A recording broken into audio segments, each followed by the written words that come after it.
This is Envision Self-Healing Podcast, episode number 69. The topic of the week this week is getting rid of your glasses, a success story. And the question of the week comes from a viewer who wants to know where to get the flashing lights that we use in the peripheral vision eye exercise.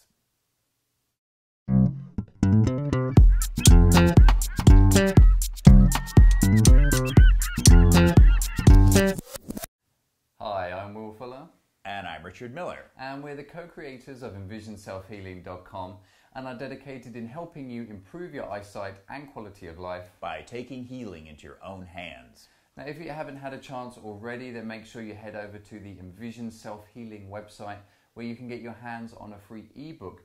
We've got 10 top tips on how you can start improving your eyesight in our modern day world. Now, last week we got a nice package from one of our clients that came through the website and then actually did the 5-day retreat here in San Francisco with us, and she very kindly sent us these cards that have some have a quote, inspirational quote, and it's practical use because it means that we can put on 3 pieces of paper to it, so you don't get all that fluff stuck to the tape, which is pretty genius. Anyway, it is. Those of us that follow the peripheral vision exercise regularly know that this can be a bit of an issue. We tend to put them on our shirts, right? When we work with clients especially, but then they get it defoliates the shirts eventually. Yeah. Which is great if you've got a cat because it gets rid of a lot of cat hair. We don't have that. So no. So anyway, I do realise there's a great picture here, and I appreciate that not everyone could be able to see this. So I'm going to take a picture of this and put it on our Facebook fan page. Great. And if you're watching this on the video, then we'll stick it up there so you can see these. And maybe you could identify which fish is me and which fish is you. Yeah, I know, right? Because I guess when we did Envision, it was seagulls, right? Right. So now this is fish. Yeah. So maybe as in a couple of years' time, we would have made our way through the animal kingdom. Or we're degenerating into microorganisms. I'm not sure. It's just going to be bacteria by the end of it. Yeah. So also this week, it was great. We had a chance to put out a competition for some people to get the Eye Exercise Express. First time I put that competition out there. And it was great to see so much feedback from so many people. And we said today that we were going to do a draw. You just eliminated someone. we didn't like that person. Yeah. So Richard's going to pick some of these out. Yeah. Let's just mix these up. All right. A little bit. All right. Okay, go for it. And everybody knows I have optic atrophy, so I can't cheat by looking. This is the perfect thing, that Richard's central vision isn't too great. All right. We have, I wrote these too, Nelu from Romania. Nice. Right? Congratulations, Nelu. That's one. So we've got 2 more left because we're going to do 3. Let's just mix these up a little bit. Go for it. All right. Digging underneath. We have, what did I write there? What is that name? Trevor, thank you. It's my own handwriting. It's getting bad. Fantastic. From England. Trevor from England. Congratulations, Trevor. Yeah. And a final one. All right. Oh, it's blank. Let's not do that. I must have put a blank in there. Let's do another one. All right. This is Brandon from Utah. Fantastic. Well, congratulations, you 3, and thank you to everybody else that entered the competition. And I'm sure we'll be putting something up at some point out to our mailing list. That's certainly one of the highlights of getting the ebook and also being on the newsletter is we do send some things out from time to time. Yeah. So congratulations to those 3, and I think it's a good time to move on to topic of the week.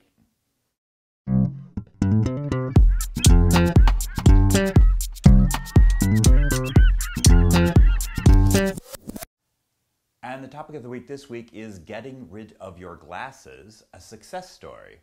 And this takes the form of an interview that I did with a good friend of both of ours, actually, and a peer. She studied with Meir Schneider in the same time frame that we did. Yeah, we actually met in a vision training course, didn't we? That's here in San Francisco. And because Meir's training is also some body work as well. So we got a chance to get together in some of those training courses there, and we're lucky that she's successful eye exercises and diligent with them as well. Right, and so I decided to interview her because she had success in getting rid of her glasses using the reduced prescription method of just changing her glasses and reducing the prescription. So yeah, and it's not that we're discouraging exercises, but one of the first things that Dr. Bates discovered, who is kind of the founding fathers of eye exercise, well, in the modern, they've been doing it for thousands of years, yeah, but in the Western world anyway, who was an ophthalmologist, he noticed that people that were losing their glasses were coming back, and that their vision was improving. Right. Yeah. After having lost their glasses, so he started reducing the prescription of their glasses, and when they came back, he noticed their vision was improving, right, instead of getting worse. So we have a bit of a section on the website about reducing your glasses prescription as a way of improving eyes. So not exclusively that way, and she's not just done it. She's done exercises as well. Exactly. Right? Actually, you'll see in the interview, I sort of assume she hasn't done many exercises, but I find out she actually has done quite a few. So yeah. So but it's great. We really wanted to share this with our audience so that you kind of see this method, because it is a big question on a lot of people's minds about how do you reduce prescription. Right. Especially if you don't know if your ophthalmologist is anti-reducing prescription, it can be a bit of a challenge. And also, I guess it kind of goes against what most people have been told their whole life, which is you have to have stronger glasses, otherwise your vision will get worse. And I've been describing this to people, this interview to people, and the way I describe it is, you know how your glasses get stronger and stronger and stronger. All we're doing is backing down that hill, really. It's the same process, but in reverse. Just putting it in reverse and going backwards. It's kind of a realization moment where you kind of see yourself going in a deterioration. It's like, let's put this in reverse and take a step back. And all right, before we run completely out of time, we should actually give them the interview. Give them the chance to do it. Yeah. Okay, great. So enjoy this interview, and we'll finish off with question of the week. I'm here with Sue DiPietro, who's a fellow student of Meir Schneider that we met several years ago now. And we all trained with, Sue and I all trained with Meir Schneider. And you've gone on to practice some other vision techniques of your own and developed your own technique. Is that true? Kind of. I developed a couple different exercises. And you have astigmatism and myopia. Right, and I had presbyopia. Oh, that's right, you did, yeah. Yeah, it's gone. It's gone. And you've reduced your myopia and your astigmatism. Right. And the reason I wanted to interview you was the fact that you used reduced prescription glasses as a way of doing this. And why don't you tell people why you chose that path rather than just getting rid of your glasses, putting them aside? Because I get really good correction with my glasses. So I would want to, I would strain to see perfectly without my glasses, knowing what I could see with my glasses. Right. And so with the step downs, it took away that strain. Right, and this is what we tell some people. Some people we say it's fine to just get rid of your glasses. And other people we say, well, if you're straining when you don't wear your glasses, then we recommend doing the reduced prescription route, which is what you took. Right. Yeah. And it seems to work. I think you have to play and figure out what works for you. Right. So initially when you decided to do this and you took off your glasses, what did it feel like? What did the strain feel like? Did you furrow your brow? Did you feel headaches? No, it was more mental, I noticed. Like I would be like trying to see. Right.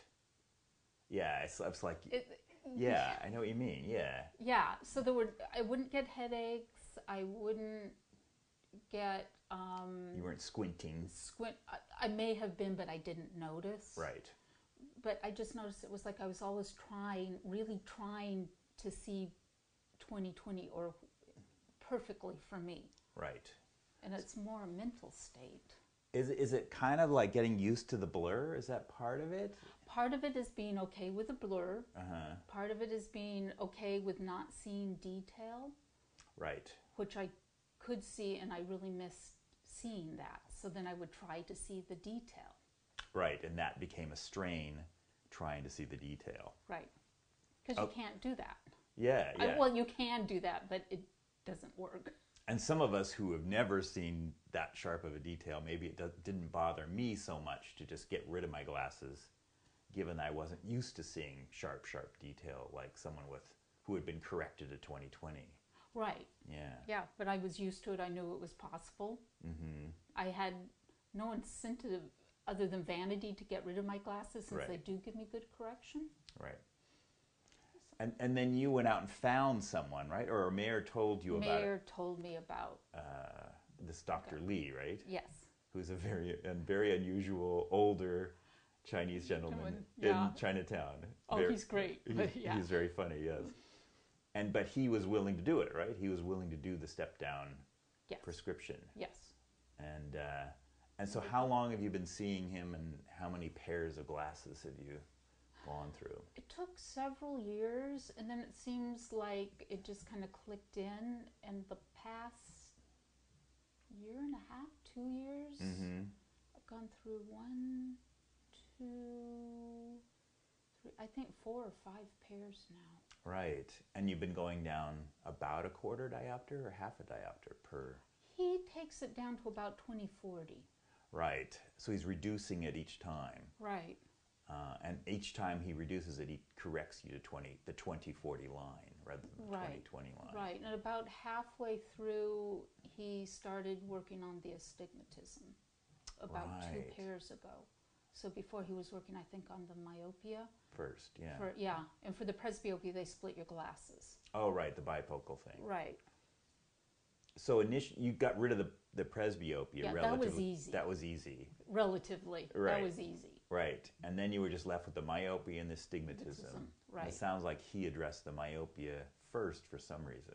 I think because the astigmatism's harder Right. to get rid of. And his theory, which not everybody holds, is that you're born with it, so therefore it's more difficult Right. to address. Right. So, yeah, and I think that a lot of vision therapy people believe astigmatism is harder to get rid of in general. Right. And that's been my experience too. So, Right. so you're getting close now. You're down to, do you know where you're at now in terms of diopters? Yeah, I think. He won't tell you. He won't tell you, yeah. He's an unusual guy that way. But I've been with you on some of these appointments, and it seems like you're down pretty low. Let me look through your glasses. Let me just see where, because I can tell pretty well. I have a feeling my left eye is much worse than my right. I have a feeling my right is pretty close to 20/20. I think you're close to 1.5 or 1s, because those aren't that strong anymore. No, I think the right eye, the left eye is still, I think, up there, maybe around a 2, but I think the right eye won't have any prescription next time I go back. Yeah, I think you're very close to getting rid of your glasses. Yeah. Okay, so the other thing I wanted to cover was your perspective on astigmatism, because it's something that Will and I are approaching as well, and I've seen other vision people talking about, which is the idea that astigmatism might be related to your posture and muscular, the way your back is, the way your whole musculature is leading into astigmatism. And I've heard you say that you've seen a lot of improvement in your astigmatism from getting body work, getting massage, rather than working. Eye exercise for astigmatism. Per se. Yeah. Yeah, I don't know. The myopia seems to have started really improving when I started getting more body work. And recently it just seems like when I started seeing real improvements in my postures, when I started seeing real improvements in my eyesight. Yeah. So do you know which part of your eyesight, that myopia, the astigmatism, or is it hard to tell maybe? It's hard to tell, and it may be, I mean, at first he was just correcting for the myopia, so I saw real improvements there. So I know it did help the myopia, but it's hard to tell. Yeah, it is hard to differentiate. Yeah, and now sometimes I can kind of tell because myopia is getting better, so I can see the astigmatism more. Right. So it's easier for me to tell, but yeah, I mean, it's mixed. Just for our listeners, it's one of those things if the myopia is strong enough, you have enough myopia, it's hard to see the double vision of the astigmatism, right? And as your myopia because it's blurred. Because it's blurred. And then as your myopia gets better, you start to pick up on the astigmatism, which being around you over these years, I've seen you start to pick up on, yeah. Right. And you think you're getting worse, but it's actually progress. It's actually progress, in a weird way. And then I know you've invented we have some astigmatism exercises on the website, some of which we got from Meir. But you've kind of played with some ones, right? Can you kind of just tell me what you've been doing? I know you've been sort of playing with different versions of the exercise. Two things that have helped me is closing or patching one eye and going very slowly so you can see your eye orbit, like the eye socket, as you go around very slowly so you don't skip parts, doing eye circles. Right, we call those eye rotations, yeah. Yeah, but very slowly so you see where you want to skip. Right. Yeah, when there's a little rough spot or you want to skip over that area. Right, yeah. or it goes real fast or maybe on a little bit of a diagonal. Right, yeah. Yeah. It's like where on the clock face essentially you're skipping over or right, and not allowing yourself to skip over. Right. Making the eye go around those. And if you do the circles too fast, you'll skip over them and you won't know it. Right. Exactly. I know exactly what you're saying. Right. You won't be aware of it. Yeah. Yeah. The other one is actually kind of going lines back and forth. Like if I see, let's say on the eye chart, a line of print, sometimes just going, or on a tree, it's not necessarily tracing, but just kind of going back and forth, diagonals on the line. And is that similarly, you're trying to control the smoothness of your scanning? I don't know if it's trying to control. It's just, I suppose, it's just going back and forth, and it's not trying to read like each letter or anything. It's just like letting the eye go back and forth over the letters. Yeah. Not necessarily registering the letter. Right. And sometimes going diagonal lines with the eye. And you'll see improvement in your astigmatism right after doing this, right? So you know that it actually works. Yeah. And the other thing that seems to really work is looking, and I've done this more with letters because you need something. I haven't tried it without something to focus on, so I don't know if it worked. Looking at a letter and then just doing like a little tiny small targeted circle around it. Yeah, a little micro circle around the letter, right? Right. Yeah. Yeah. And that not around the letter, like on the letter. Oh, okay. Sort of tracing the outer edges of the letter, or the center of the letter. Oh, okay. Not even the outer edges of the letter, just kind of this, just like this, kind of the center. The outer edges are almost too big. It's just like, it's like the bullseye on a target. You're just tracing kind of the bullseye, and if the letter's the whole kind of target, you're just kind of tracing a bullseye. Yeah, I mean, I've talked about this before with you, and my theory is that you're engaging the muscles that control both the extraocular muscles, the ones that control the gross movement of the eyeball, and the sort of the saccadic, the small movements of the eye. I know, we've talked about it. No clue why it works. Yeah. I have just found it works. My guess is that by doing that, where you're using the eye in a more natural way, and that my theory is the astigmatism is an unnatural malformation of the cornea, and by engaging in the sort of a more natural use of the eye, somehow it snaps into place. Yeah, we don't quite understand that. No clue. And maybe my theory on the whole postural thing, maybe for astigmatism, is that the whole musculature of your body ultimately affects your eyes as well. Oh yeah. Yeah. Oh yeah, especially myopia. I had that. What do they call it? The myopic stare. Myopic posture. Yeah. Where your head's forward and And I notice now it's like the musculature, especially of my more compromised eye, will kind of change sometimes. So the only thing after doing those little circle exercises, when you open your other eye, sometimes I'll see double. It's like they won't focus together. Oh, right. So you're doing these little circles. You're doing the big circles and the tracing and the little circles with one eye patch. Let's remember that part. Okay. Yeah. And then you switch to the other eye and do the same thing if you need to. And sometimes it'll take a while for the two eyes to be able to fuse again. And I think it's because that's one reason I really think it's musculature too, is I think the one eye, when it can see well, then it's like it can't use it's using one set of muscles to be able to focus with the single eye, and then the muscles to fuse. Right. That's a different muscle-brain connection to do two at once as opposed to one at once. And to keep the yes. astigmatism piece corrected. Yeah, it just messes with you a little bit to use one eye and to see the astigmatism corrected and then to bring both eyes together. Right. Definitely. And sometimes I'll also close my eyes, imagine what's there, and then open them. Mm-hmm. And sometimes after doing the little circles and closing my eye and opening them, sometimes it'll be worse, but sometimes it'll be like that instant of clarity. Right, a flash of clarity. Yeah. Mm-hmm. And my eyes will get very tired doing this, so then I'll do sometimes a little palming or look in the distance, just... Yeah, to relax it, Mm-hmm. So in general, you're doing less eye exercises, doing more body work, doing these sort of astigmatism inventions that you've come up with, which we actually like to encourage people to do. Mm-hmm. It's like you don't have to follow a formula. You can, and for you can actually see the astigmatism going away, so it obviously works. Oh, yeah, and the nearsight is going away, because I know when I try to walk, the heat's been horrible. Not every day, but when I do walk generally without my glasses. Right. So I'm getting some distance in non-glasses time. And there's one house in the distance. Mm-hmm. And with my better eye, I can now see a lot of detail in the windows. It has all these different little windows. And with my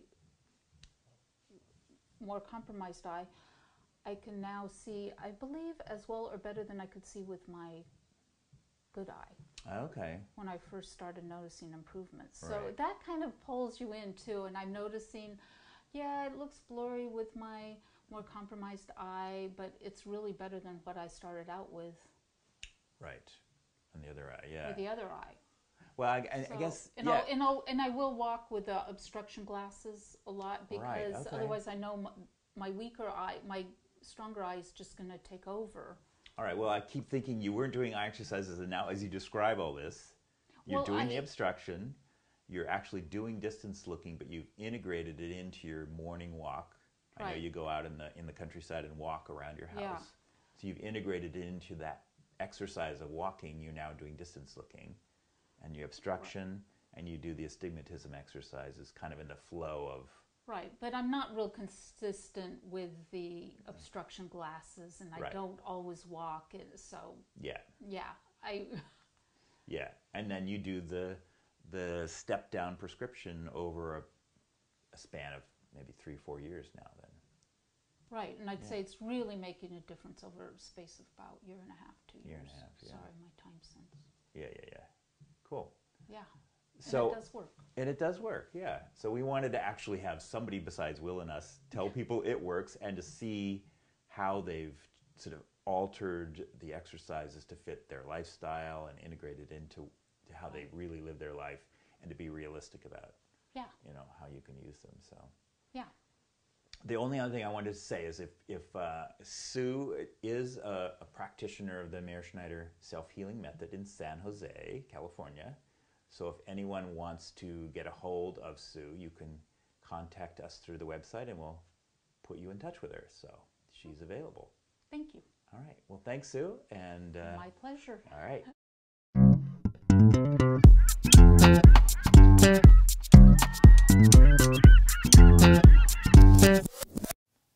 The question of the week this week comes from a viewer who is doing the peripheral vision eye exercise, and they want to know where to purchase the flashing lights that we talk about in that exercise. Yeah, this came through on our website, on one of our blogs, as a comment. It was through the peripheral vision blog that we did a while ago, and it was her husband who has glaucoma and is losing peripheral vision, so wanted to know where you get those flashing lights. And we do have a resource section on the website where we had some lights, but we had a little bit of a challenge with Amazon trying to find the perfect generic thing to recommend for everyone. We do on there, I think we had some bike flashing lights, kind of, because the problem with some of the stuff is it doesn't last very long, so it's difficult for us just to recommend a particular place, because they don't always last that long, they either break or fall apart. And if you find something that's good, they discontinue them, they stop making them, because it's just the way it works. True.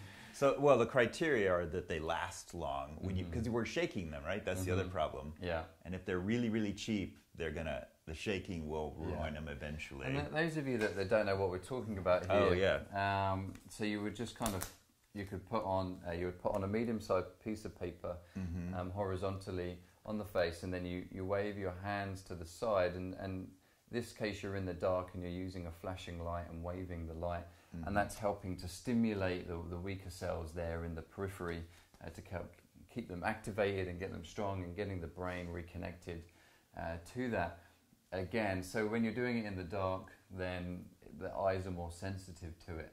So I guess we kind of felt the best way to answer this is, instead of just saying there's one place to get it, if you understand the principle that it needs to be a coloured light that's not too bright, it's going to be different depending on what condition you have, because some people might need it to be brighter in order to see it, some people might need it to be dimmer.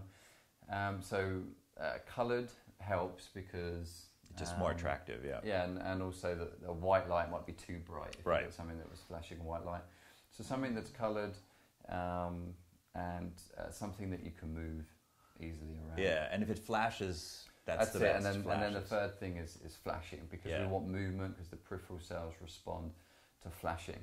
So we've kind of found the best place for these is kind of a toy store. Right.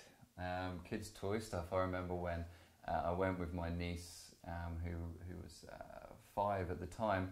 We went to see Cinderella as a pantomime. You don't have pantomimes; it's an English thing. Means, It's like a stage show. Okay. And they were giving out these flashing wands. Oh, okay. To the kids, and it was great for me because I'm sitting in this dark theatre with all these flashing wands around me. It's just like I was doing my eye exercises whilst watching Cinderella. Not that I do it often or anything. Losing some man points here. Yeah. But it was perfect. It had different flashes, different colours. It was one shape, so you could wave it there in the periphery. So kids' toys, really, and they're inexpensive as well. Yeah. Well, and I did get some of the bike lights, but they didn't flash quickly enough. Oh, okay. So there's the speed too. If they flash like flash, it's just not as stimulating. It's flash, flash, flash, flash, flash. Right. So there is, and you do have to figure out what's irritating to you. Sometimes other, like red color sometimes is too stimulating for some people. Yeah. So you got to play with the color, the rate of the flash, but durability is kind of a must. So so it's a kind of playing it out, just kind of checking maybe even cheap drugstores or farm, anywhere there's, even your local supermarket, check the toy section. Yeah. And no doubt you'll find something that is kind of, that flashes there in order for you to work it. So we kind of feel it's best, instead of just saying one place, maybe one day we'll make a product, the ultimate flashing machine. And sell that for a couple of $1,000s. But in the meantime, armed with $10, go to any sort of store and then just find something that flashes, that helps with the periphery. Yeah. Okay, great. Well, we hope you enjoyed this week's episode. It was great there to hear that story from Sue and how she's really getting on there with the exercise and being successful with lowering the prescription and with the eye exercises. So as always, feel free to let us know and give us your feedback on how the eye exercises are doing for you. Maybe we could stick you up on the website as well, depending on how you get in there, or maybe we could even interview you.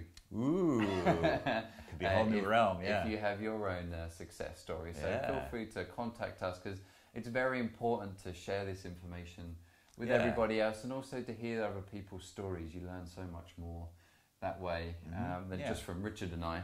As great as our stories are, it's nice to hear other people's stories from time to time. And if you want to find out more information about the eye exercises, then you can head over to envisionselfhealing.com.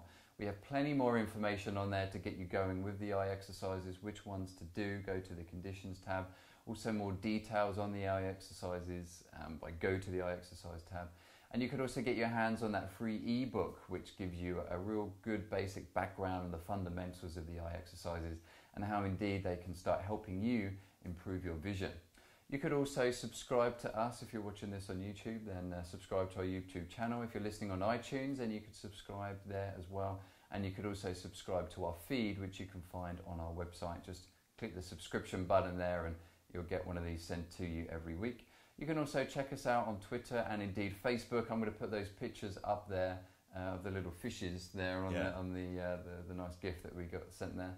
And you could also get a bit more engaged with the community and what we've got going on. Okay, great. Well, good luck with your eye exercises this week and happy healing. And have a good week.